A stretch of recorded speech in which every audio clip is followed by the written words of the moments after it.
एक बहुत बड़े सेठ थे, मैंने किसी संत से सुना था, उनकी एक राजकुमारी परम लाडली थी। इतना अपने उस लाडली से प्रेम करते थे सेठ, वो कभी अपने हाथ से एक गिलास पानी भी नहीं पीती, एक गिलास भी नहीं पीती। उसकी सेवा में इतने दासियों को लगा दिए थे, बहुत प्रेम करते थे, बहुत। जब विवाह की योग्य हुई तो विवाह तो होना ही है, करना ही है। वर पक्ष वाले, लड़के पक्ष वाले आए, खूब सम्मान किए, परम संपन्न थे। आए हुए अतिथियों का खूब सम्मान, खूब स्वागत, अनेक अनेक प्रकार के व्यंजन। कहां तक कहूं, जब जाने लगे तो सबको सुंदर वस्त्र अलंकार, यूं कहें तो गले में बढ़िया चैन डाल करके हाँ विदाई। जो लड़का का पिता था वो तो बहुत खुश हो गया, वाह मेरा पुत्र का विवाह इतने बड़े घर में, बड़ा खुश हुआ, धन्य है। पर घर जब आया तो अपने बेटा से पूछा, बेटा मजा आ गया ना, कितना बड़े घर में संबंध होने जा रहा है और कन्या भी कितनी सुंदर थी है ना, तुम्हारा क्या ख्याल है, अच्छा लगा ना तुम्हें? बेटा बोला, पिताजी यदि आपका मन है तो कीजिए, मुझे कोई आपत्ति नहीं, पर यदि हमसे आप पूछ रहे हैं तो मैं तो उस घर में कभी विवाह करने के लिए राजी नहीं। पिता क्रोधित हो गया, अरे मूर्ख तू क्या कह रहा है, इतना सुंदर घर, इतनी सुंदर कन्या, वो महाराज ने, वो सेठ ने इतना हम लोग का स्वागत सम्मान, अभी विवाह हुआ नहीं, देखने गए थे लड़की को, तभी गले में चैन, इसी से पता चलता है वो कितना वैभवशाली है। क्या तुम्हें कमी लगी जो उस घर में विवाह नहीं करोगे? लड़का बड़ा समझदार था, उसने कहा पिताजी सब कुछ संपन्न है, धनाढ्य है, वो कन्या लड़की भी सुंदर है, इसमें कोई दिक्कत नहीं, पर उस घर में मैंने संस्कार नहीं, संस्कार का अभाव है। पिता बोले क्या अभाव है? बोले पिताजी ध्यान दीजिए, हम उनके बहुत अति समीप हो रहे हैं, उनके अत्यासन्न थे, उनके हम संबंधी थे, और देखिए जब हम लोग घर में गए ना तो पानी भी जो लेकर आया वो उनका नौकर था,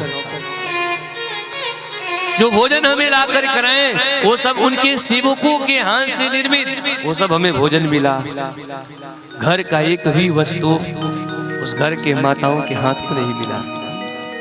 उनके घर में ये पता चलता है उनके लड़की के माता से लेकर के कोई भी घर का छूकर काम नहीं, सब उनका कार्य नौकर ही करते हैं। पिताजी जिस घर में संबंधियों को सेवा स्वयं व्यक्ति अपने हाथों से न करे, अपने द्वारा न करे, अपने सेवकों के द्वारा, नौकरों के द्वारा करवाए, सोचिए उस घर का संस्कार बहुत बिगड़ा हुआ है और उस घर के कन्या लायक नहीं हो सकती है। आज कर लो विवाह, कल रोना पड़ेगा, हम नहीं करेंगे, नहीं किया। पिता बोला ठीक है बेटा, जब तुम कहते हो तो ऐसा ही होगा, नहीं करेंगे उस घर में संबंध। और जो भी वो उपहार भेंट दिए थे सब ले जा करके सेठ को दे दिया, महाराज क्षमा कीजिए, क्या कमी हुआ? बेटा ने मना कर दिया, आपके घर में बड़ा उसको कष्ट हुआ। उस सेठ को भी लगा बात तो सही है, मैं अपने सामर्थ्य अनुसार, अपने हाव भाव प्रभाव से मैंने बेटी का खूब केयर किया, पर अब ये पराये घर में जाएगी, ये तो सत्य है कि आज तक से इसने एक गिलास पानी भी, जल भी लेकर के नहीं, वहां न करके दूसरे जगह विवाह तो होना ही था, विवाह हो गया, चली गई, पर वहां वही मायके वाला संस्कार। 10-11 बजे सो करके उठ रही महाराज, सासू माँ को चाय क्या, सासू माँ स्वयं चाय लेकर के बिस्तर पर आ रही है। और आजकल ये खूब हो रहा है, बहू सास की कम और सास माता बहू का सेवा। तरुणी प्रभुता आगे है, श्याल को बुद्धिदायक, भागवत में भी स्पष्ट है। एक दिन हुआ, 2 दिन हुआ, कुछ दिन तक भाई नई मेहमान थी, लोगों को वर्षों से प्रतीक्षा, इसलिए उसका सम्मान करते गए, लेकिन कब तक बात बिगड़ती चली गई। सास से भी बैर, ससुर से भी, पति से तो होना ही था, देवर भसुर, यहाँ तक कि जो उनके अगल बगल में रहने वाले सामाजिक लोग थे, उन सब से अनबन हो गया महाराज, सबसे बिगड़ गया। एक दिन ऐसा समय आया कि उस बेटी से कोई बात तक नहीं, सामने आती तो सास मुंह फेर कर चली जाती, पति भी उसके पास नहीं जाता, देवर भी उससे कभी नहीं बोलता, और गांव वाले तो गांव वाले ठहरे, सबका आना जाना बंद हो गया महाराज। जब कोई ना बात करे तो व्यक्ति एकांत कब तक रह सकता है? ध्यान दीजिएगा, जो परिवार में रहने का सुख है, जो परिवार में रहने का आनंद है ना, वो कहीं नहीं है, कहीं नहीं। वो अलग बात है कि जब सामूहिक परिवार में व्यक्ति रहता है तो उसको लगता है नहीं नहीं, इसमें तो खिचपिच है, इसमें आनंद नहीं है। वो ज्यादा खा लिया तो कम खा लिया है, पिताजी उसको वो सामान ला कर दे दिए, हमको यही ला कर दिए हैं, वो कुछ स्पेशल बना ली किचन में जा करके, और हम तो चावल दाल रोटी पर ही रह गए। ये जो बड़ा बुरा लगता है, ये घर घर की घटना है। तब माताएं सोचती हैं कि यहाँ से जल्दी अलग हो जाए, और बेचारे हैंडपंप क्या बोलते हैं हस्बैंड जी को, पति देव को, हाँ फोर्स करेंगे जल्दी चलो यहाँ से, तो हम तो चली जाएंगे। और बहुत लोग घर से अलग भी हो जाते हैं, पर वो तभी तक लगता है जब आप परिवार में हो, तो लगता है घर से जब अलग हो जाएंगे, इन सब से अलग रहेंगे, तो सुख चैन की नींद नहीं। जब घर में हो तभी लगता है कि वहां सुख है, पर वहां जैसा कष्ट और कहीं नहीं। जो माता पिता से अकारण अलग हो जाए हैं, जो माँ 9 मास गर्भ में रखी, जन्म के बाद 5 वर्ष तक यूं समझो कि उसका संपूर्ण सुख चैन चला जाता है, बालक कभी गिर न जाए।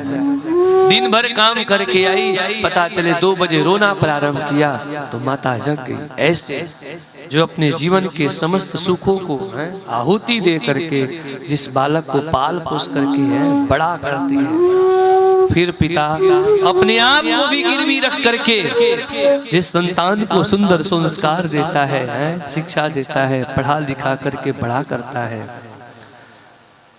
गरीब है तो पता चले विवाह भी करे तो कर्जा, ऐसा नहीं। आज का समय बदल गया, लोग दहेज का विरोध कर रहे हैं, करना चाहिए, हम भी करते हैं, पर मैं देख रहा हूं कि अब लड़के पक्ष से भी कम खर्चा,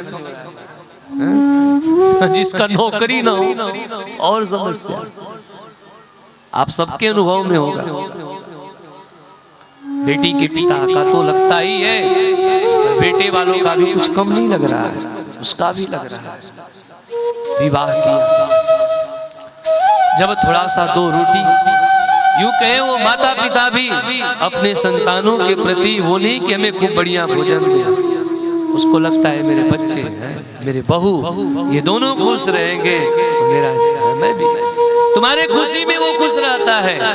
बस भले ही उसे 2 ही वक्त 2-2 रोटी दे दो, बस 4 बार एक बार जाकर पूछ लो माता जी और कुछ चाहिए, माता जी कुछ चाहिए तो बोलो, कोई सेवा करनी हो तो बोलिए, हाँ पिताजी आप आदेश करो, आज्ञा करो, क्या करो, कुछ खाने का स्पेशल मन हो तो बोलो, बस इतना पूछ लो, उतने पर खुश हो जाता है। तुम्हारा बच्चा है,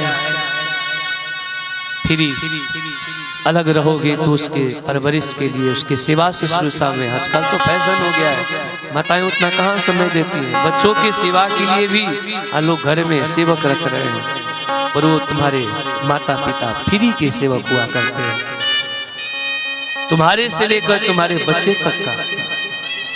तो जो इतना कुछ किया, तुम्हारा छत्र, तुम्हारा सामीप्य, तुम्हारी खुशी का सानिध्य पाने के लिए एकमात्र तो वो तरसता है, और तुम उसे छोड़ करके या अपने से उसे अलग कर देते हो। ये संस्कार है।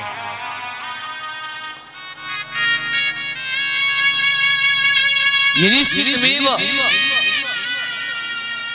मैं उस कन्या के प्रति नहीं, उसके माता पिता के वो संस्कार में दोष रहा होगा। और एक बात ध्यान दीजिएगा, लोग कहते हैं कि बेटे खराब होते हैं, जो माता पिता को छोड़ देते हैं, माता पिता को वृद्धाश्रम में भेज देते हैं। मैं आप लोग से पूछता हूं, किसी एक बेटा का आप प्रमाण दे दो जिसका विवाह न हुआ हो, जिसकी पत्नी न आई हो और वो माता पिता से अलग रहता हो या अपने माता पिता को वृद्धाश्रम में भेजा, कोई एक बेटा का नाम नहीं बता सकते। जब बहू आती है तभी क्यों माता पिता अलग हो जाते हैं, माता पिता से अलग हो जाता है, इसका मतलब वो बहू कारण है। ध्यान देना, उस कन्या का भी कोई दोष नहीं, वो कन्या भी किसी की पुत्री रह चुकी है, उससे पहले सास के बहू से पहले वो किसी की बेटी रह चुकी है। बात फिर आता है उसके माता पिता के ऊपर। इसलिए उन माताओं से, पिताओं से मेरा निवेदन है, अब बच्चों से बढ़कर के अधिक अपने बच्चियों को संस्कार दीजिए, क्योंकि आपका बालक सिर्फ एक कुल का वर्धन करने वाला होता है, एक कुल का यश कीर्ति बढ़ाने वाला होता है, पर आपकी कन्या दो दो कुलों का यश कीर्ति वर्धन करने वाला।